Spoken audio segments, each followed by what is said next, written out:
Have you ever wondered if you could actually sell your products before you have them in hand? Well, that's what we're going to talk about today on the Because I Can Live podcast. So let's dig in.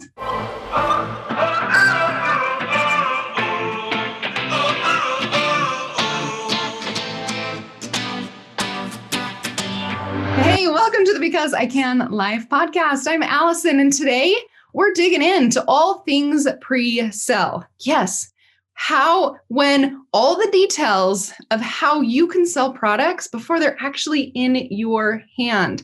This helped me a ton in my early days of starting my online business so that I could create money to be able to pay for products and then ship them out to my customers as soon as they came in.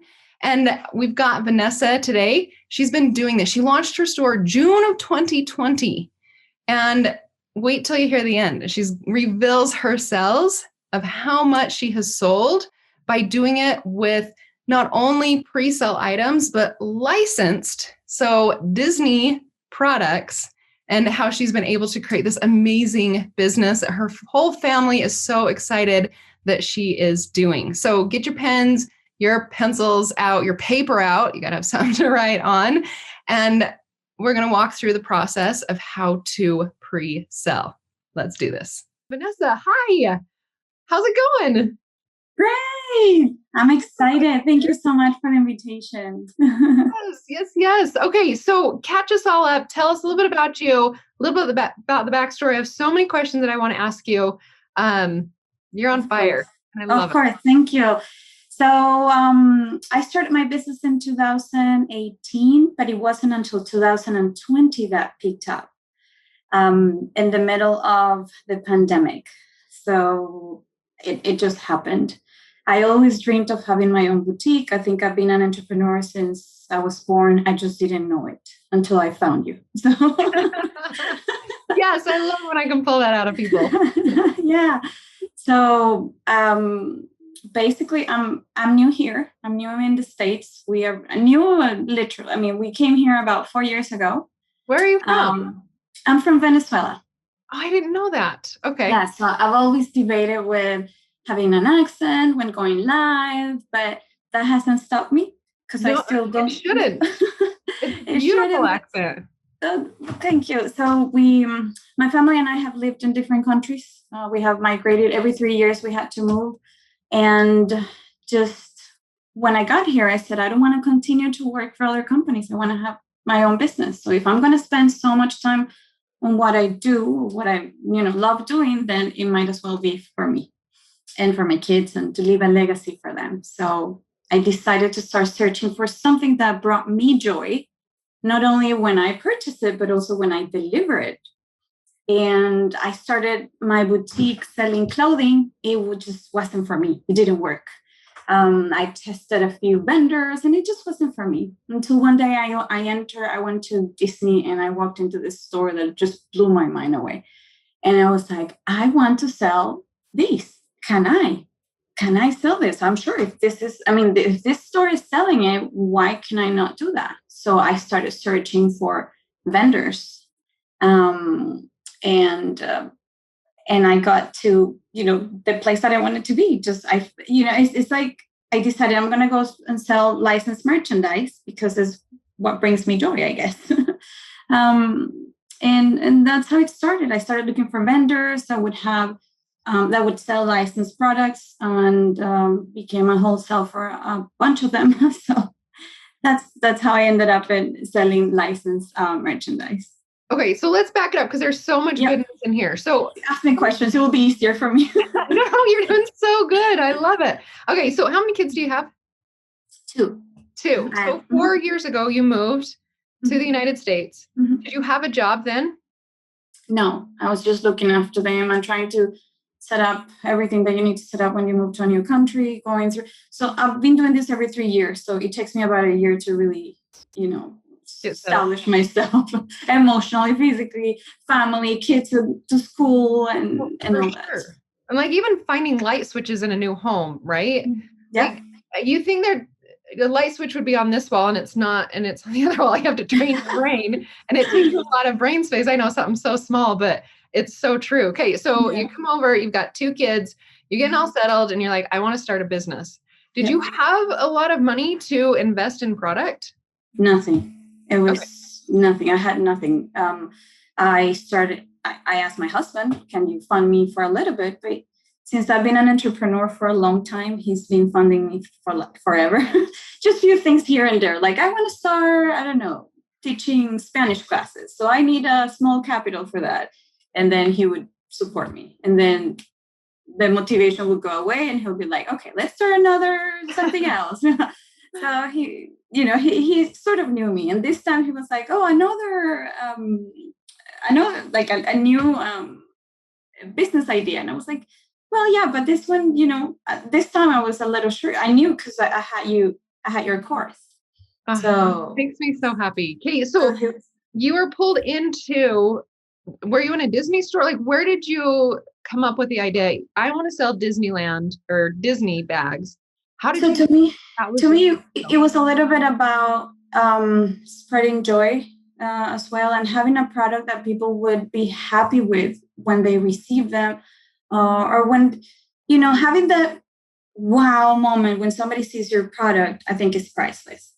So, I've seen people do that with different products, but with the products that I selected that I am happy selling, it was sort of encouraging, and it started by one day I had created I didn't know what I was going to do. I had created my social media and I started posting accessories from different kinds because I wanted to do accessories as well, or clothing, sort of do like a boutique.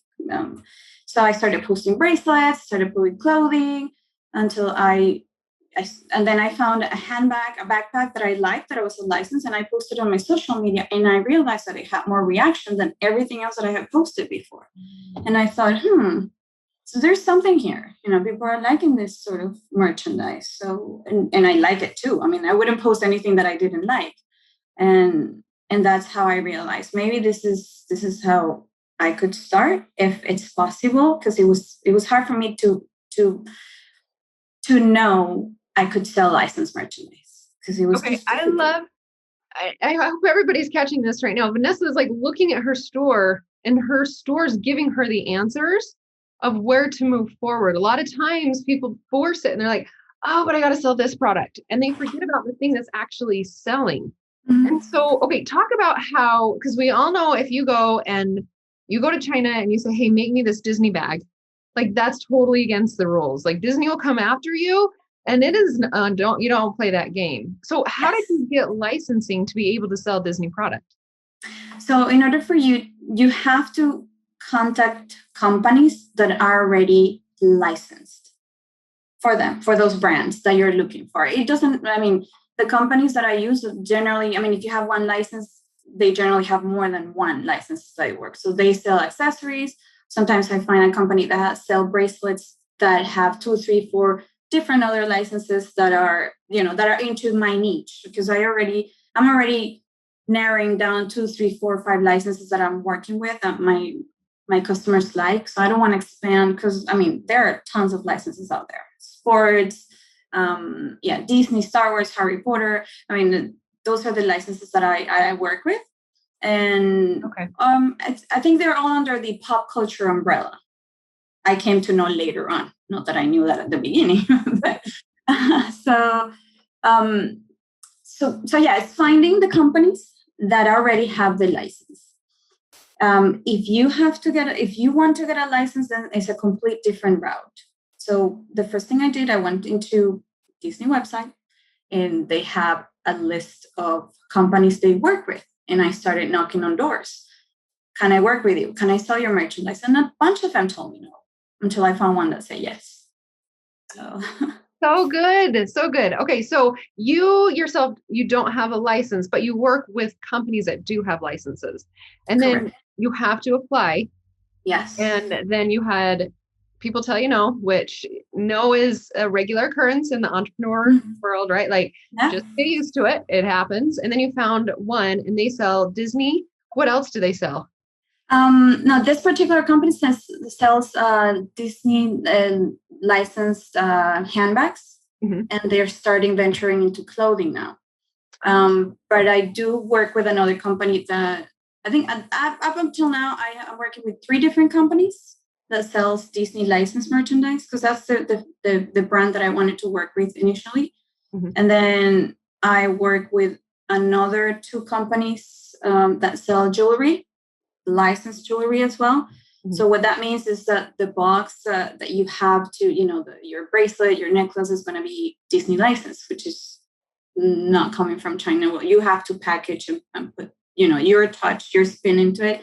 That's not allowed when it comes to licensing products, because people don't want fake products. Yeah, nobody's sell knockoffs. Okay, correct. So now you go to their website, you've been admitted, and they say, yeah, go ahead and sell this product. How did you set it up to where you didn't have to sell? I mean, because you're selling really nice handbags. It's not just cheap $1.50 handbags. You're selling high-end backpacks and handbags that are all Disney licensed.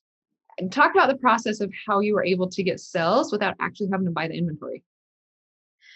Well, initially, I started with very little inventory, because at the time, the minimum quantities, the MOQs were low.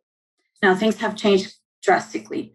But what I noticed is, within the niche that I chose,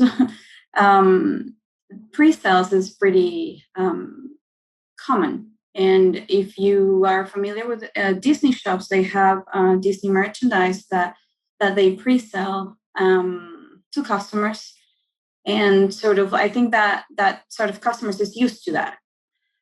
So what I noticed is, what are other stores doing? So I went ahead and realized that there was a big pre-selling opportunity for handbags that are coming into the market, not for the month that you're selling them for, but for the following month. So a lot of customers want to grab their hands on those bags before they come to the market, because they sell out very quick. Okay. And that's, I think, where it happens, where the pre-orders happen, or me pre-selling them to people that want to have them before anyone else. Okay. This is making me smile from ear to ear. Okay. So in it, you touched on what a pre-sale is, but can you really explain, like, what, if someone has never heard the word pre-sale, what does that mean? So currently the process is that I do have to place an order with my merchant, and I tell them, okay, I'm going to order 100 handbags for this particular model, and I want 50 matching wallets of that particular model. So they generally provide us with a catalog of all the items they have, and we choose the items that we want to purchase. We place that order. Right now, it's really way in advance. Previously, it used to be a couple of months ahead. Now it's like 6-7 months ahead of when the orders are coming in. So once I place the order with them, we have the permission to pre-sell those bags only 1 month before they come to the market. Okay. And that's for the majority of my bags. It doesn't happen for all the suppliers, but this is the one that I work with that is more successful. So they will tell you, like, every license or every merchant will tell you the rules that they have with the particular items. Because the thing with licensing merchandise, and it's a little more difficult, is that it's not allowed to sell them on Amazon. Some of them, you're not allowed to sell them on eBay or sell them through any other third-party channels. So pretty much it's your website, and not all of them will let you to sell them anywhere. So each merchant has their own rules, and you need to follow them. Otherwise, you'll forfeit the contract, and they won't sell you anymore. So once we get that order in, we are allowed to pre-sell them 1 or 2 or whatever it's said in the contract. In my case, is the majority of them 1 month prior to them coming to the market. So let's say if these handbags are coming at the end of July, I can sell them on the 1st of June. Okay. And so we are today's June 29th. So tomorrow night, we're going to have a pre-order for what's coming in, the collection coming in August. Now, do you have to put the money down on these, or do you pay when you actually receive the merchandise? So we pay when we receive the merchandise. So you'll have like 30 days to sell. however many you decide, like whether it's 50 or 100. What was the very first order amount? Did you have to say, Initially it was like 3 handbags per design, per model. So now it has increased to 8 or 10, depending on the item. So they just increase the numbers of MOQs. I love that. Like 8. I mean, worst case scenario, you have 8 bags. I mean, that's Christmas presents that you got for a discount, right? So I love that the thought process of, let me just try these 8 and see what happens, right? It just gives you so much opportunity to go out there and test your product. Like how I love that. Oh, I love this stuff. I love this. Okay, keep going. So ever since I realized that pre-selling was a big part of my niche, I went on and did it the first time. So the first time I had a pre-sale was the first night I hit 10K in 2 hours. So it was pretty big. Whoa. I need you to say that again because I want to make sure everybody understood. Say that one more time, Vanessa. So my first 10K, they were last year, I think in June last year, actually, yeah. So it was my first pre-sale. It was $10,000 on one night. Woo! Yeah. Okay, you got to take one more step. When did you actually launch this store? Last year in 2020 and June. No, it was, sorry. I launched the store in 2018 November, but I was selling clothing. And then I changed my approach. But my first sale started coming at the end of May 2020. So I officially call it last year. Okay, so you put up your products in May, and then you launched in June officially. And then that was when you had a $10,000 day. Night, 2 hours. Night. Oh, that's, yeah. 2 hours. 2 hours, yeah. 2 hours, 2 hours. Okay, so a couple of things, like I am a huge fan of pre-sales. Absolutely a huge fan of pre-sales. But one thing, which Vanessa, I know you know very well, you've got to make sure your manufacturer is dependable. Because Vanessa, what would have happened if you sold these $10,000 in bags in 2 hours and your manufacturer never actually got you the product? What would happen? It has happened. Okay, what did you do? So what happened is you pre-order way in advance with your supplier, and you need to trust that they're going to deliver. And up until that time, I had trust the suppliers I was working with. At one point, I placed an order, I pre-sold the items, and then they couldn't fulfill because they sold out. So then I had to face very angry customers and tell them, I'm so sorry. I cannot fulfill your order because of whatever reason. Any reason. I mean, you could tell them it was on me, it was on them. It doesn't matter. Customers are not going to like that answer. So yes, it has happened. It could happen. You just need to be ready to deal with it. But I mean, the suppliers that I work with right now, I am pretty, I have learned to know that if I am gonna place a second order of whatever item that that did well, I will not sell that second part until they're almost here, until I receive confirmation that they're coming, because I know these things could happen. The good thing of us pre-ordering way in advance with them is that that's going to ensure our shipping is going to come. When we start placing second, third orders, that's when things may go wrong. So I've come to learn the process with our suppliers. And so now I'm comfortable with the system that I have in place. I love this so much because it's true. Like if you go out there and you're just very first time with a manufacturer and you're going to pre-sell, that's way too much risk. You have to get to know your manufacturers on an individual basis. Like, how do they react? What do they do? When do they contact? Because you have to be the ones that have to, if something were to go wrong, to share it with your customers. And you worked so hard to get these customers in the door that if this continues to happen, they're going to leave, right? Correct. Did you do something like in the past when we've had something happen, we've given like 10% off on your next purchase, or we threw in a goodie? Did you do anything like that? Yeah, at the beginning. Yeah, at the beginning, I would do like either free shipping or we would give discounts for pre-order night. And then our some of our merchants came back and said, "There's, you can't do that." So then, okay, it was because 2020 was an odd year for everyone. So a lot of the rules the rules that we had initially sort of changed. But yeah, I mean, whenever I can, I run promotions. It's not always allowed because of depending on the merchant, because of the discounts will defeat it will affect the brand overall. So I you just have to learn your ways. and yeah, but yeah, I do it from time to time, of course, when I can. Okay. I love that. I love that. So when you said the very first order, you're like, I just want to order, I think you said 4. And then why did you choose 4 instead of, let's say, 100?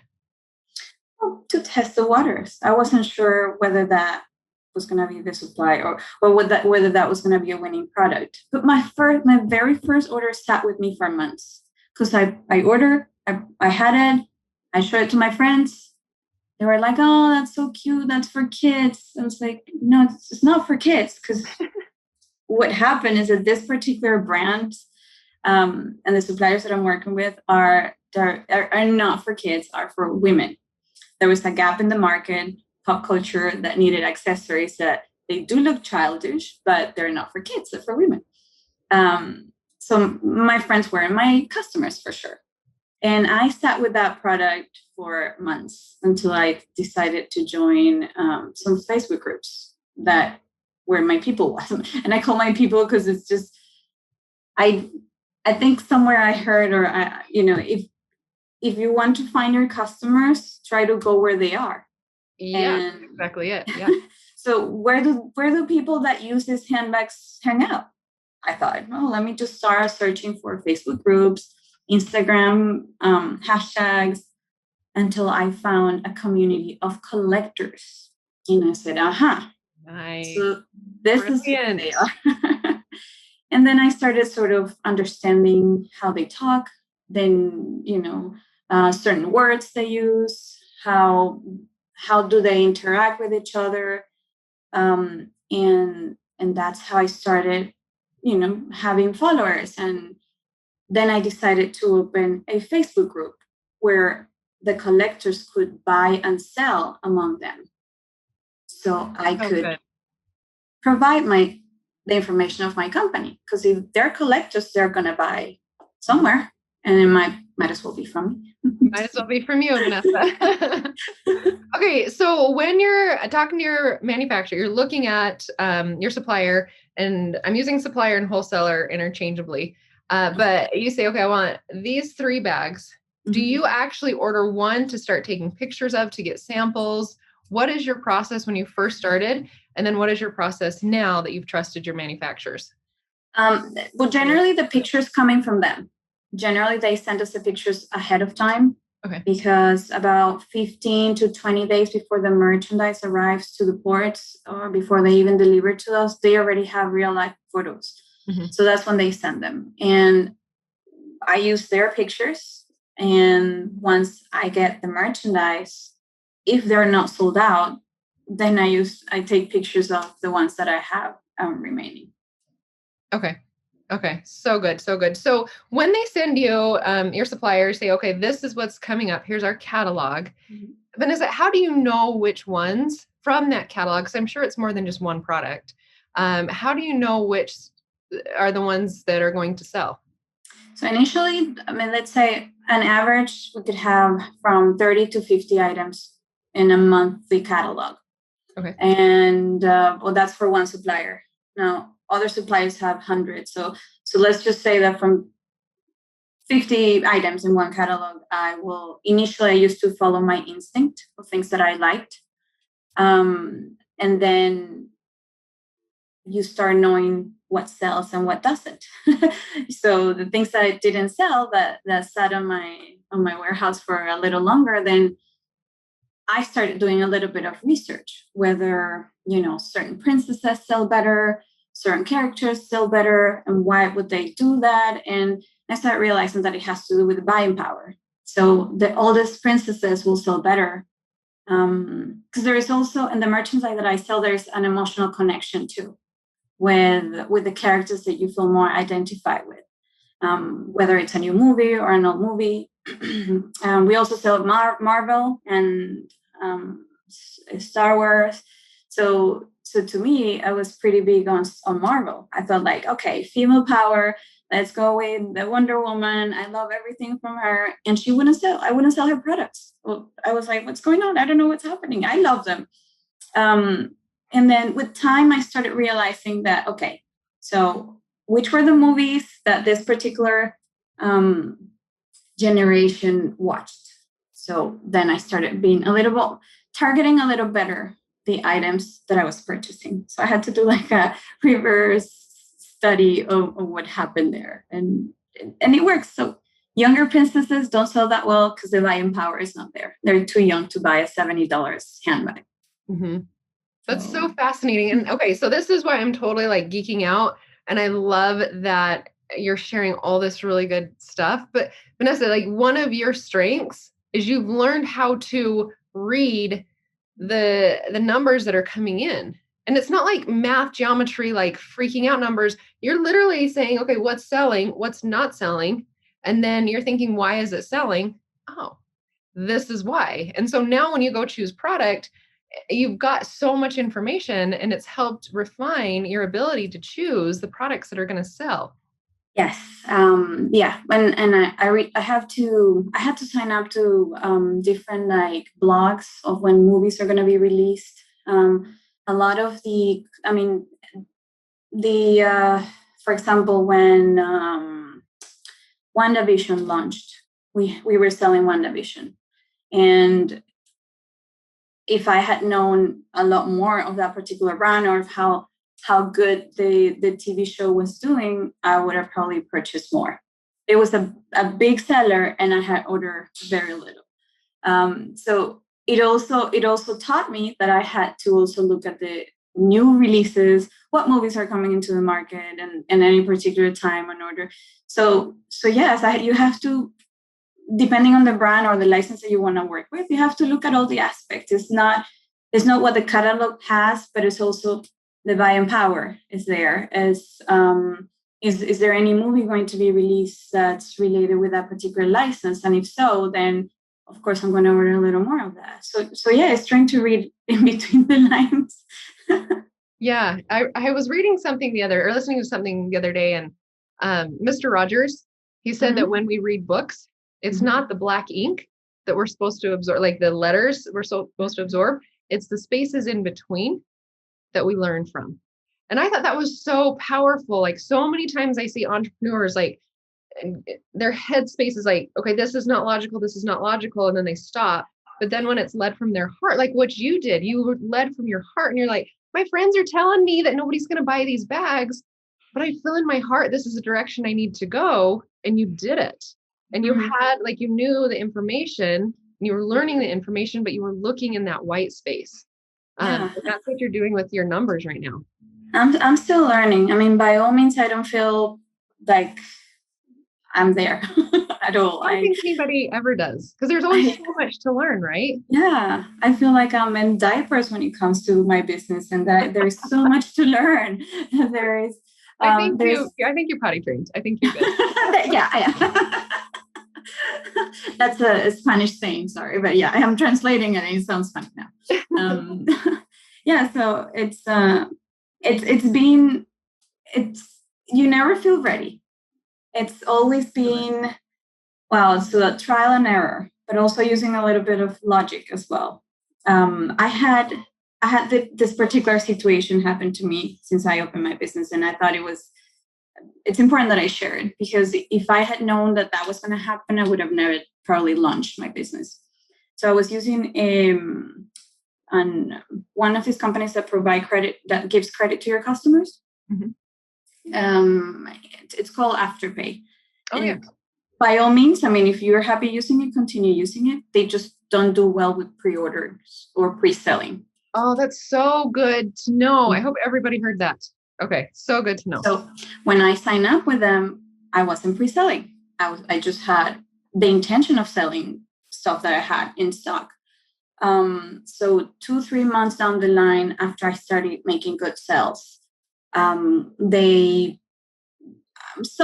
must have flagged my account. I was pre-order, maybe the delivery time, because I think they only allowed up until 14 days for shipping. And so my account was flagged, and they suspended my account until they started an investigation. First, they checked if I was a licensed provider, because that's going to happen a lot. Shopify shut me down, and they checked that my licensing was in place. Any credit bank provider, PayPal, will shut you down until they check that you are a licensed vendor if you're selling licensed merchandise. Mm-hmm. So they did that. They checked that I was a legit vendor. Then the second thing they told me is like, we do not allow pre-orders. So sorry, but there you go. And they blocked 3 months of my sales. Wow. 3 months. I still had to pay my credit cards. I still had a lot of things to pay. And they had basically taken 3 months of my sales, and they would not pay them to me until I delivered the goods. So we all know what happened last year with shipping. Everything was delayed. So what was supposed to be a month became 2 months or more for me that I was pre-selling. So it was a bit of a challenge, but I faced it with dignity. And I waited the time that I had to wait. So at that time I had to get a loan to fulfill what I didn't have, which was mine, but it wasn't mine yet. So this company told me, okay, we'll give you what we owe you once you deliver the last item. So that happened. And it was really hard for me as a startup company to have to, I didn't have my sales for 3 months until I delivered the last item. And now I look back and I said, it was just a great experience to go through, because it just taught me that if I knew that was going to happen before I started my business, if I had let fear take over, I would have not moved forward. But now that I looked at it and I went through it, I was just excited to open and start my business, and I did. And anything that came, any negative or anything that came through was not bigger than my motivation. So I was able to just go around that, and yeah, it just like now I look at it, and it's okay. I'm glad it happened because it taught me a lesson. So now positivity, like, can we all take note of that? Like, that was something super hard that you're faced with. Your customers need their product, your vendors need the money, and someone else is holding it basically hostage until you prove that you're going to deliver the products. And I mean, everybody's right in this situation, right? Mm-hmm. Yeah, I understood that. Yeah, it wasn't personal. It's not. Okay. So the thing of any challenge that comes your way, or at least in my experience, is there's nothing personal. These are numbers. These are banks. These are entities. And I could tell them all the emotional stories about Disney that I could, but they weren't going to buy that. Like, that wasn't enough. I was like, what do I do? What do I tell them? It's just a numbers game. It's like when an employee tells you, we're going to you're laid off. It's not your fault. It's just they can't pay you anymore, or something happened. And but how you found a way around it, and you said, you know what? There's a bump, and there's always going to be bumps in entrepreneurship. Like, that's what our role is as CEO and owner, is we're problem solvers, and we're really good at problem solving. I mean, we're alive today because we've been such good problem solvers, right? We figure out how to wash our hands to keep us free of illness or whatever. We're constantly problem solving. Okay, so first off, tell us your store and where people can find you, and then I have another couple questions for you. Yeah, so my store is Spell Boutique, www.spellboutique, and should I spell it? Type it in the chat. Go for it. So SPELLBOUTIQUE.com. That's such a good name, by the way. Thank you. And then Instagram, same spell. So on Instagram, it's going to be at Spell Boutique SB. I had to add the SB because somebody else had spell boutique taken already. But Okay. And what else? So I'm gonna if for newbies that are starting and they're thinking about pre-sales, what are 3 tips of advice that you would give your newbie entrepreneur friend who's like, oh my gosh, I want to do these pre-sales. That looks fascinating to me. I don't have a lot of money to invest, so that's great to be able to get the money beforehand. What are some tips that you would give? Okay, well, first is to select the product that you are happy about, because you're going to see that product always, and you're going to deal with that product. So select the product that you're really excited about. Secondly, you need to create a buzz. You need to create a fuss. You need to create that something's coming, something's happening. And the third one is go for it. Don't be afraid. Every single month, I go through this 7, 5, 3, 2, 1. Tonight's pre-order night. So I live in a constant pre-selling and countdown every single month, and it creates excitement. And I try to make it fun. I give tips and clues of what's coming in the new collection. Sometimes I play this little GIFs that with princesses,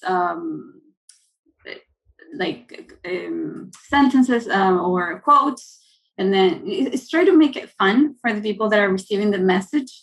And it happens every single month. So every month I am going through the process of pre-order. So if you see my Instagram right now, you can see the countdown: 5 days, 4 days, 3 days. And then I reinforce that with stories. I share that with my fan page, and then I share that into my group as well.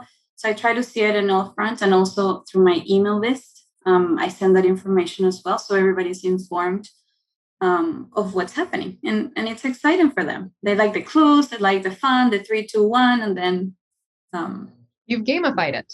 Mm-hmm. You've made it a game, and everybody loves to play games. Yeah, So good. Vanessa, oh my gosh, what a blessing you have been to talk about licensing, pre-selling, your journey. Would you mind telling us about how many packages you sold? You don't have to give us a number amount, but about how many packages that you've been able to ship in a little over a year. Do you know that number? Oh, wow. I don't, but I can tell you we go over 400 to 500 orders per month. And every order has an average of 3 to 5 items, maybe. So it's I can't count. I don't, but so we are close. Let me share that number because I'm curious now. I think we are close to the 450 in a year. $450,000 in sales?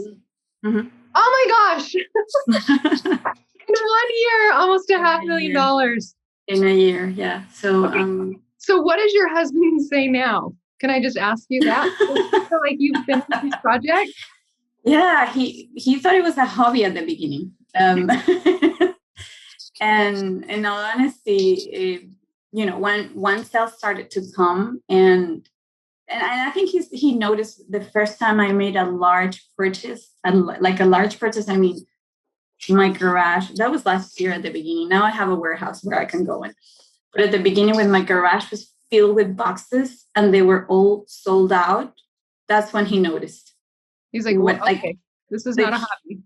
He's like, what are we going to do with 500 boxes? And I'm like, don't worry, they are sold. So that's when he was like, oh, okay. So then of course, he changed his approach to my business now. I bet he's jumping up and down for you.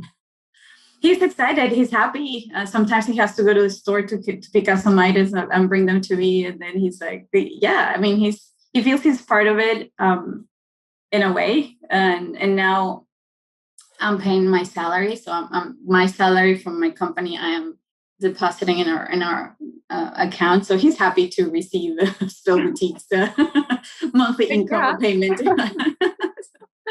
Oh, that's awesome. So fun. Congratulations. Thank you. That was so good. Thank you. Okay. So anybody have any questions while we've got Vanessa on? Oh, you have one more thing? Go for it. Yeah, I have a code to share. Oh, you do? I would love to offer a code for our viewers today. Let's do it. Yeah. So if you go to our website and if there's anything that you like, you can use spell 15 for a 15% off. And that's for you, Alison, for this group only. Awesome. Do you want me to add this to the podcast or just for those that are listening live? No, that's fine. They can use it. Yep. Okay. 15% off Guys, on anything on my site. Just make sure that if it's a pre-order, the time frame for delivery, it's going to be there in the description. Yeah, you got to be clear on when people should expect it, huh? Yeah. Everybody's used to Prime of what, 2 days? Prime shipping. Yeah, exactly. So this generation, I mean, we're all used to 2 days. Yeah. So some customers are really impatient, and I had to create pre-order update page for them to be up to date. So whenever they need to know, they have to go there and check. Because initially I used to have complaints about, well, what about my pre-order? Where is it? And sometimes I didn't have the information from the supplier. And so what I do is I have this page where I send every customer that has a question. So whatever is coming within the next week is there. Whatever is coming within the next month is there. And then, of course, we work with time frames. We don't know when it's going to come until we have like a shipping confirmation from our supplier. And that's when the item, I know it's going to come and I know I'm going to deliver within a week or so. So you're very, very clear about expectations. I have to manage expectations because customers can feel, I pre-ordered a month ago. What happened with my item? Where is it? And some of them get pretty upset, especially the people that are new into pre-ordering. Yep. But those that are used to, or if they've been collecting for a long time, they know how it works. Mm-hmm. Totally. Okay. Such good information. Thank you. Thanks for being on with us today. Thank you. Hey, you guys, I hope you took mad notes. I loved seeing Jennifer trying to get her dog out of the door that kept sneaking in. And Susan bouncing her baby on her lap. You guys, I love that we're all together, and Vanessa is right with us. She was where you were where you are. She was just there a year ago, and she leaned into her resources, and that was following her heart and then looking into pre-sales and then using her garage until she could get a warehouse. There's so many different options that we can do in building our business around our lifestyle and our dream. No matter where you're at, there's an opportunity for you. So Vanessa, so many hugs. Thank you so much. No, thank you, Alison. Thank you. Woo, that was a fun podcast. I love pre-sales. And we're going to dive into the top 10 takeaways, because with pre-selling, you've really got to do pre-sales with trusted manufacturers. And that's what I'm starting the top 10 takeaways with, is if you've never worked with the manufacturer before, or a wholesaler or a supplier, don't do it on round one. You've got to learn about that manufacturer, wholesaler, supplier first. Okay, which leads me to number 2. When you start with pre-sales, heck, when you ever start with selling anything, make sure you're starting with small quantities. Test the product out, because those small tests are going to give you insight on how you choose products coming up. Number 3, each merchant, supplier, wholesaler is going to have their specific rules on what you can and can't do. And you have to follow them, because if you don't, they can boot you out. Number 4, keep your customers informed of the ship dates and any updates that are happening. Vanessa created a whole page to keep her customers informed that she's constantly updating for people to find out when their products are going to arrive to them. Number 5, your friends were not given the vision that you have. So if they discount your idea, guess what? You can just smile and move along. You don't have to internalize what they're telling you. You are given your dream for a specific reason. Number 6, make sure you sell a product that you're happy with. Don't sell junk. Don't sell knockoffs. Don't sell imitations. Sell what makes you happy and what your customers are going to be happy with. Number 7, create a buzz before you sell. The old thing that Kevin Costner taught us about, if you build it, they will come, is a lie. No, you've got to tell people, you've got to send out invitations. You've got to let the world know that your sell, your product, your promotion, your store is about to open or start. Number 8, gamify it. Who doesn't love playing a little game or having a little bit of a challenge to get a product? Gamify it by saying, hey, it's 5, 4, 3, 2, 1. Okay, now it's open. Go, go, go before they sell out. Gamify it. And you can do that. You notice how Vanessa did it with just a countdown and wasn't a big percentage off. A lot of people think they have to have big percentages off to get their stores up and running. Vanessa just proved that that's not the case. It's not the case. Number 9, she went and found her customers from Facebook groups. And she looked into collectors of the Disney products that she was wanting to sell, which leads me to number 10. Find companies that you can work with that have licenses, that give you permission. You have to go through that process. Don't just start selling licensed products like Disney or NFL or Marvel or Avengers, any of that stuff. You've got to have the correct license so that you don't end up in hot water. All right. Oh, that was so good. I love pre-sales. Like I said in the beginning, it helped me to get some cash really flowing into my business. But there are some red flags, it's not red flags, some cautions that you have to do. And in the top 10 takeaway, I covered the majority of them. I can't cover everything because every situation is going to be different, but start with these and get started on your pre-sales to help that cash coming in. All right. I hope you have a beautiful, marvelous day going out there, making money, put it in your pocket. Why? Because you can. All right. I'll talk to you next week. Bye.